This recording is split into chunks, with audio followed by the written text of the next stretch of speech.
Good morning, students, and welcome to Digital Classroom of Life Science.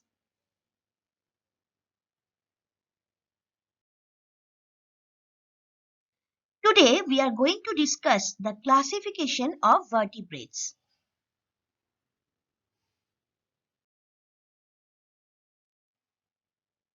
There are 5 prominent groups of animals under vertebrates: fish, amphibians, reptiles, birds, and mammals.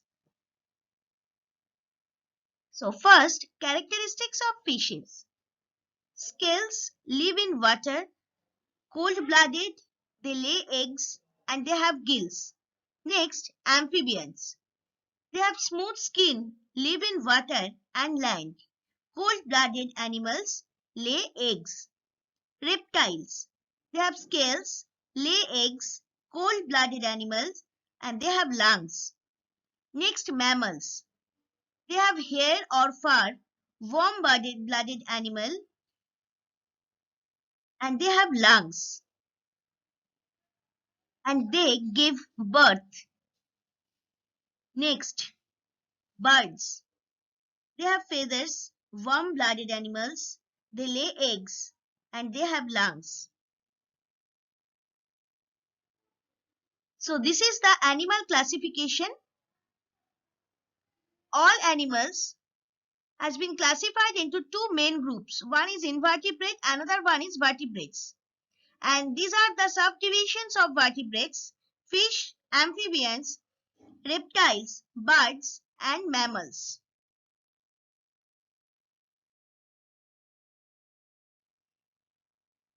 Characteristics of fishes. The first one is species or fish. So characteristics of fishes. First one, all fish are cold-blooded, which is also called ectothermic. Next one, they live in water. They have gills to breathe.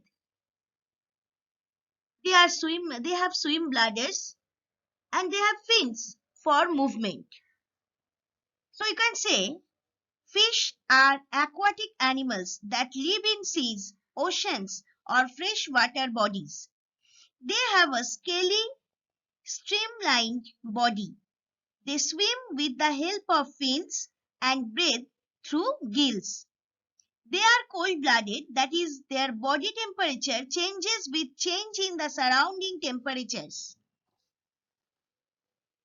Their skeleton may either be made up of cartilage, for example, shark, or bones, for example, salmon. Now see, this is cartilaginous fish, that's a shark, and this is rohu, that is a bony fish. Now we can say species is broadly categorized into two types: bony fish, whose skeleton is made of bones, and cartilaginous fish, whose skeleton is soft, flexible, and made of cartilage. Rohu is a bony fish, while shark is a cartilaginous fish. So, bony and cartilaginous fish differ not only in their gill and endoskeletal structure, but also in their response to meeting the challenges of an aquatic existence. See these two diagrams. This is a bony fish diagram and this is a cartilaginous fish diagram. Here they have gill, they have also gill, but along with the tooth.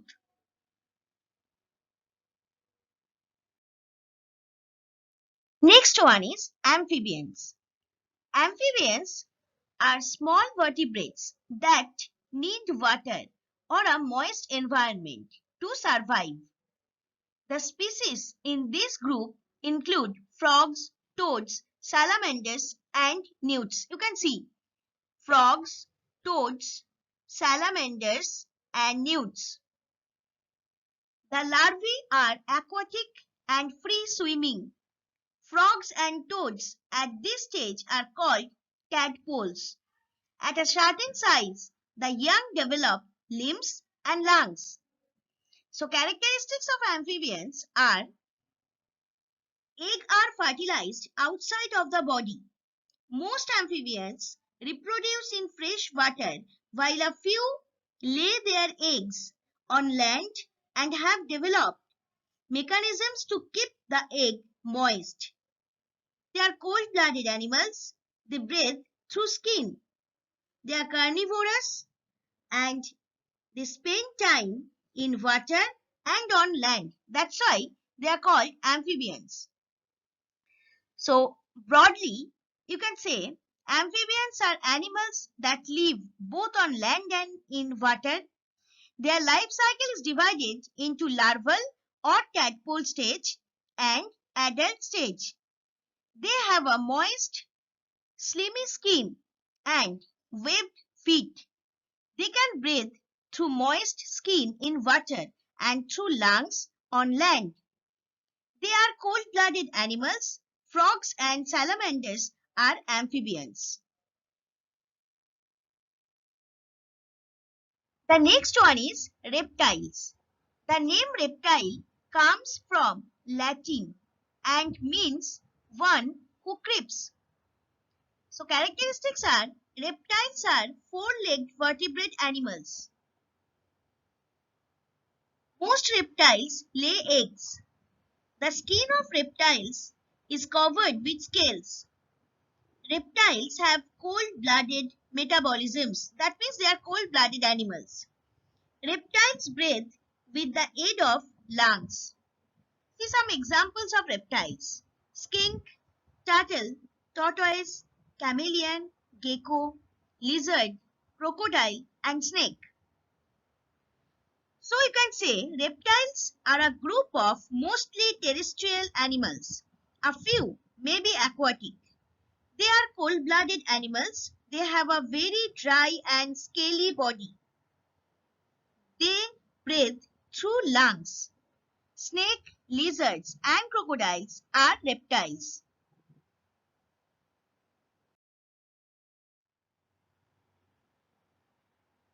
The next one is birds or aves. See the bird's picture. The definition of a bird is a warm-blooded member of the aves class which has feathers, a beak, no teeth, wings, bears young in eggs. So that you can say birds are animals that can fly. They have a streamlined body covered with feathers. Their forelimbs are modified into wings for flying. They usually live on trees. They have hollow bones to make their body light so that they can fly. They are warm-blooded, that is, their body temperature does not change with a change in the temperature of their surroundings. Sparrows, pigeons, and crows are birds.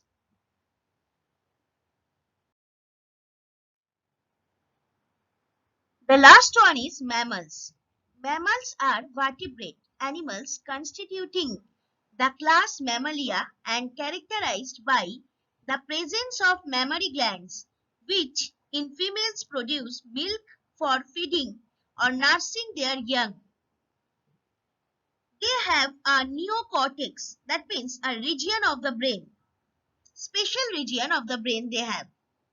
They have fur or hair on their body, or is their body covered with fur or hair, and they have three middle ear bones, that is malleus, incus and stapes, or hammer, anvil or stirrup. There are some examples of mammals. You can see giraffe, deer, horse, sheep, squirrel, dog, cat, pig, lion, monkey, elephant, mouse, goat, cow, kangaroo, otter, fox, raccoon, hippopotamus, mole, panda, walrus, chimpanzee, hedgehog, rabbit, zebra, bat, tiger. And the last one is human being. So that you can say mammals are mostly terrestrial animals. Their body is covered with fur or hair. They are warm-blooded animals. They give birth to young ones. The females bear mammary glands and feed their young ones with milk. They have two pairs of limbs. They breathe through lungs. Dogs, cats, whale, bears, and human beings are mammals.